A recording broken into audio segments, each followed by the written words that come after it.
عرض درود و احترام به همه دوستان و عزیزان و همراهان مجموعه کریپتو اسنایپر.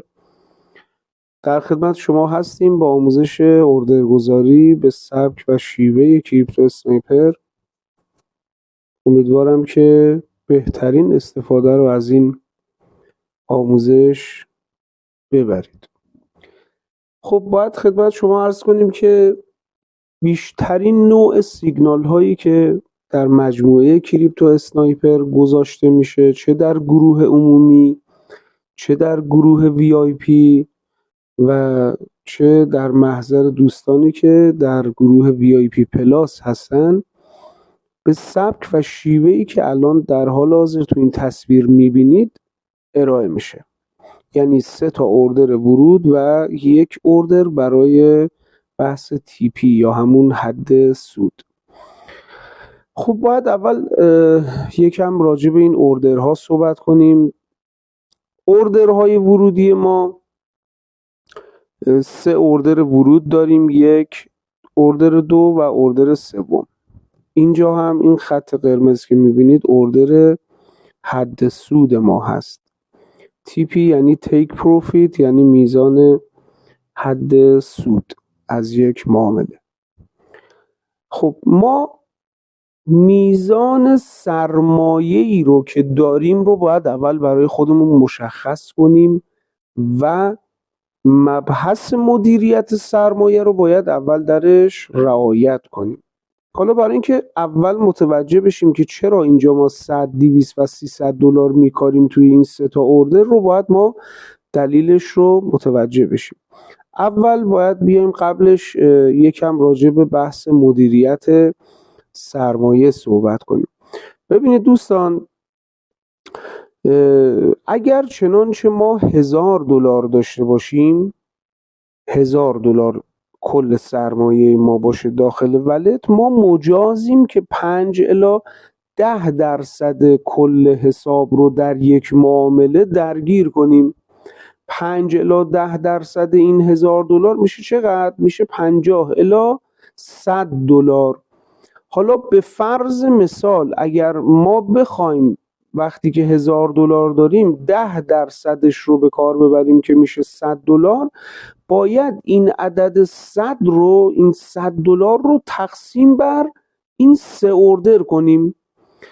یعنی چی؟ یعنی که ما بیایم به فرض مثال اینو مثلا 20 دلار بکاریم، اینو 30 دلار بکاریم و اینم 50 دلار. 20 30 50. حالا برای اینکه الان روند بشه من اومدم 100 دلار، 200 دلار و 300 دلار رو به عنوان مثال تو این تصویر ذکر کردم که شما متوجه بشی که اوردر گذاری باید به روش مارتینگل باشه. ببین این روشی که الان ما داریم راجبش صحبت میکنیم روش مارتینگل در علم ریاضیات هست. یعنی اگر من بیام 100 دلار روی این اوردر بکارم، اوردر اولم، اوردر دومم باید بیام 200 دلار بکارم، یعنی تقریبا 1.5 الی 2 برابر سرمایه اوردر اولم. و همچنین اوردر شماره 3 باید بیام باز 1.5 الی 2 برابر، حالا تا اینجا تقریبا 1.5 الی 2 برابر اوردر دوم یا سومم بکارم و به روش پلکانی عمل کنم، یعنی 100 200 300 عمل کنم، نه اینکه بیام مثلا 3 تا اوردرها رو 3 تا 100 دلاری بکارم. حالا چرا ما میایم این کارو میکنیم؟ چرا میایم به روش مارتینگل عمل میکنیم؟ اولا که گفتم نکته اولش این نکته بود که اول این فیلم صحبت کردیم، یعنی 5 الی 10% کل سرمایه‌ام رو باید بیام اینجا در این سیگنال بکارم. پس این نکته مدیریت سرمایه رو هرگز نباید فراموش کنید و یهویی بیاید به عنوان مثال چه دوستانی که در گروه عمومی تشریف دارن، چه در دوستانی که در گروه وی آی پی هستن و چه دوستانی که در گروه وی آی پی پلاس هستن، شما اجازه ندارید وقتی که 1000 دلار دارید بیاید 10 تا سیگنال رو با هم دیگه بکارید توی صرافی.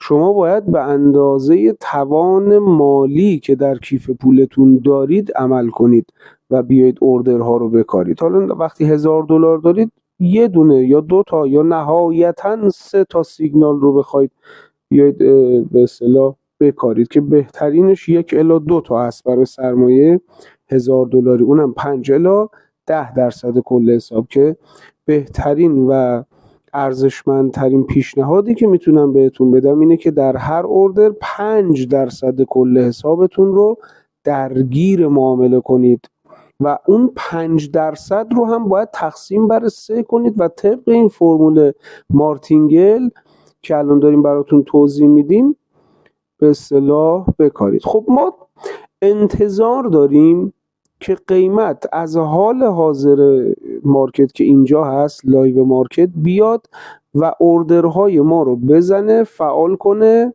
و بعد بریزه و به حد سود ما برسه و تمام. یعنی زمانی که قیمت میاد حد سود ما رو تاچ میکنه، یعنی این جایی که الان دایره کشیدم، دیگه معامله به صورت خودکار، چه ما خواب باشیم چه بیدار باشیم چه اصلا حواسمون باشه چه نباشه، وقتی که قیمت خودش رو این 3 اوردر رو لمس میکنه و میرسه به تی پی ما، حد سود ما، معامله برای ما با سود بسته میشه. به این نوع معامله الان میگیم معامله سل شورت. سل شورت، شورت به انگلیسی یعنی کوتاه، یعنی ریزش. یعنی ما الان پیش بینی ریزش داریم، یعنی پیش بینی میکنیم که این قیمت میاد این 3 اوردر رو میزنه و از اون بالا میاد این پایین و حد سود ما رو تاچ میکنه به اصطلاح و معامله با سود بسته میشه. خب نکته بعدی که باید خدمتتون بگم اینه که ببینید این اعدادی که الان دارید توی این صفحه که سمت راست صفحه دارید نگاه میکنید، حواستون باشه مثلا الان این ارز APT این بالا سمت چپ نوشته ارز APT 5، مثلا اوردر اولش میشه 5 ممیز یا نقطه 7767. باید حواستون باشه این نقطه رو حتما بعد از 5 بذارید داخل صرافی، بکاریدش و بهش عمل کنید. نیایید اینا رو پس و پیش بذارید بگید چرا مثلا اوردر ما باز نشد، یا مثلا بسته شد، این ورتر بسته شد اون ورتر بسته شد، به خاطر اینکه شما این اعشار و این اعداد ریاضی رو رعایت نکردید. پس باید خیلی دقت کنید که زمانی که میخواید اوردر گذاری کنید این اعداد ریاضی که دارید میبینید که قیمت ارز هست روی این اوردرها رو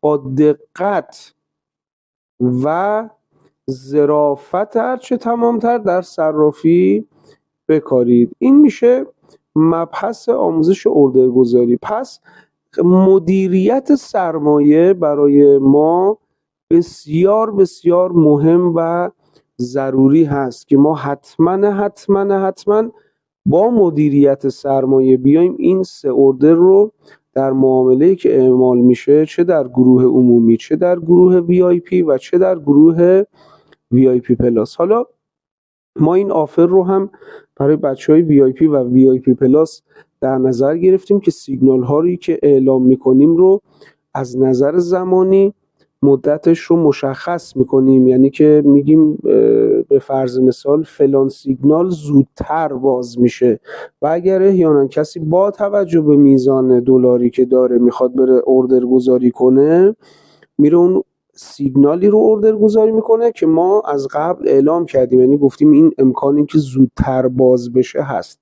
ولی در گروه عمومی فرصت این رو نداریم که بخوایم این نکات رو خیلی موشکافانه، فقط سیگنال ها رو ارائه میکنیم برای دوستان که بتونن رایگان ازش استفاده کنن. ولی خب دوستانی که در VIP و VIP پلاس حضور دارن، ما یک به اصطلاح آفر براشون در نظر داریم و یک امتیاز براشون قائل هستیم که از نظر زمان بهشون اعلام میکنیم که چه موقع این سیگنال ها و کدومشون زودتر یا دیرتر زده میشه. این هم آموزش اوردر گذاری. پس مدیریت سرمایه رو فراموش نکنید و همچنین روش مارتینگل رو هم فراموش نکنید. عدد حد سود رو هم خب در قسمت حد سود طبق آموزش اوردر گذاری که PDF فرستادم داخل گروه میتونید به خوبی مشاهده کنید و حد ضررش رو هم بذارید. بچه‌ها حد ضرر برای سیگنال های ما پشت اردر سومه.